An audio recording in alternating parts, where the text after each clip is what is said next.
Breaking news. Mahabubabad జిల్లా గూడూరు మండల కేంద్రంలో రైతుల ఆవేదన ఉప్పొంగుతోంది.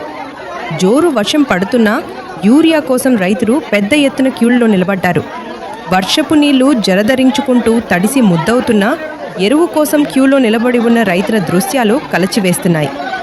రైతుల వేదన ఒకటే, మా పంటలకు యూరియా తప్పనిసరి, ఎరువు అందకపోతే మా కష్టానికి ఫలితం ఉండదు అని. కానీ మరోవైపు ప్రభుత్వం మాత్రం యూరియా కొరత ఎక్కడా లేదు, సరిపడా నిల్వలు ఉన్నాయని చెబుతోంది. అధికారులు ప్రతి మండలానికి సరిపడా ఎరువులు పంపిణీ చేశామని వాదిస్తున్నారు. అయితే రైతులు క్యూలో పడుతున్న ఇబ్బందులు చూస్తే వాస్తవం మాత్రం వేరేలా కనిపిస్తోంది.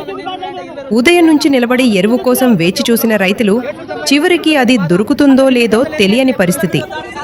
వ్యవసాయ నిపుణులు హెచ్చరిస్తున్నారు, యూరియా సమయానికి అందకపోతే పంటలు తీవ్ర నష్టాన్ని చవిచూడాల్సిందే, రైతుల కష్టం వృధా కావాల్సిందే.